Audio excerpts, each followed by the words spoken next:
Cogs Ladder is a group development model that expands upon the Tuckman model that we looked at in an earlier video in this course.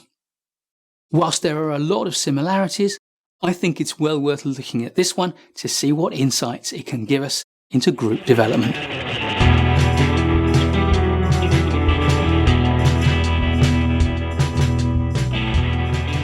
Cogs Ladder was developed by George O. Charrier at Procter & Gamble in 1972.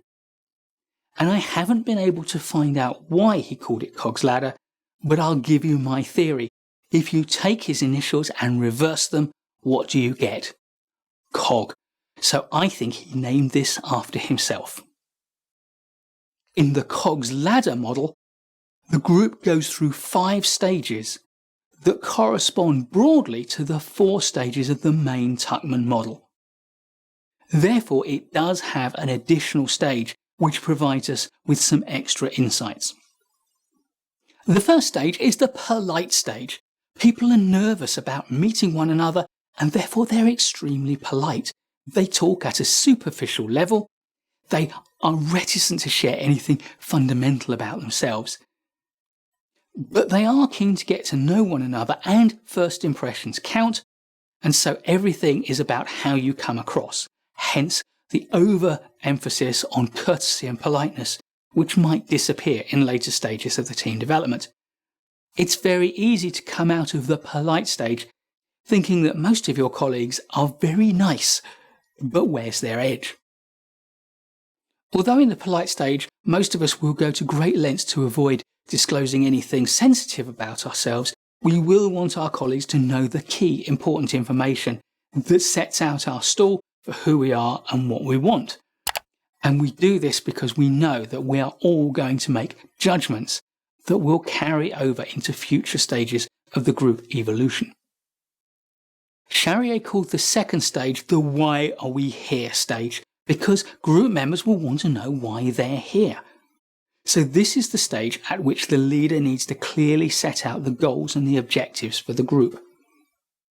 And as team members start to feel comfortable with those goals and objectives, they'll start to work on how they can contribute to them, putting aside their own personal needs to a greater degree. Their need for approval by their peers will start to diminish as they form small subgroups or cliques, each person finding allies with whom they have something in common. As a result, by the end of this stage, communication will have become a lot more nuanced. This sets us up for the third stage, the power stage. As with Tuckman's storming stage, the power stage is where people start to vie for position within the team. Not only that, but they'll also seek to get their opinions on key issues heard and perhaps acted upon.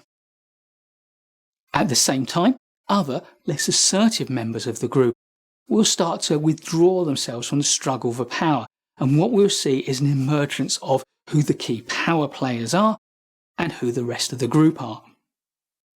1 or 2 individuals are likely to compete with you as leader for a dominant role in the team. So just as in the storming stage, you need to assert yourself carefully but strongly.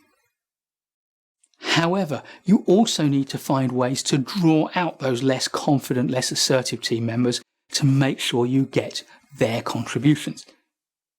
In fact, you need to be very patient during the power stage, because the decisions that are made during the power stage are rarely good decisions because of the struggle to be heard and for certain individuals to make their point, and because other individuals don't feel like they can make themselves heard and so withdraw.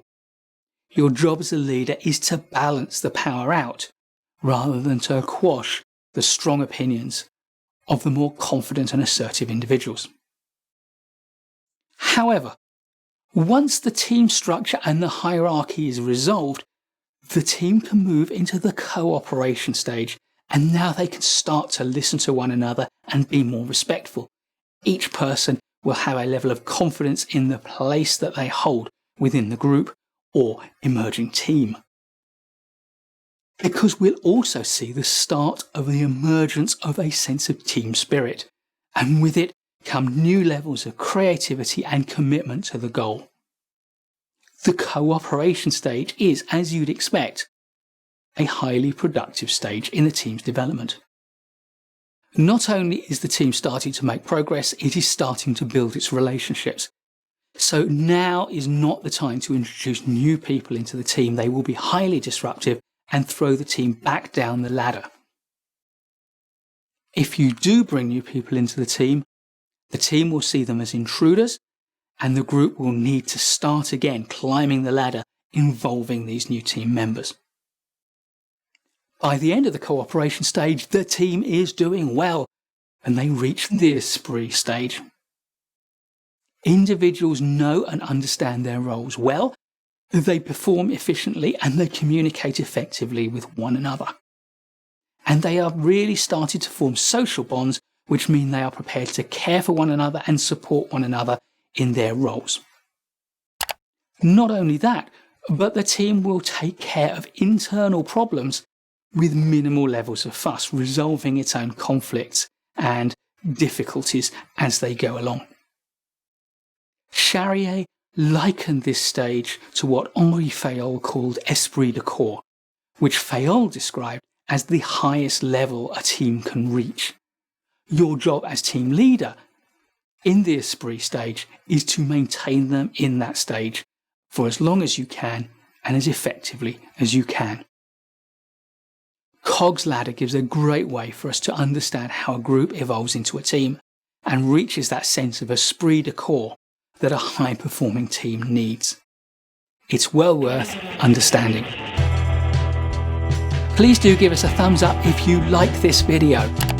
We'll be producing loads more great management courses content, so please do subscribe to our channel and hit the bell so you don't miss any of it. I look forward to seeing you in the next video, and in the meantime, keep learning.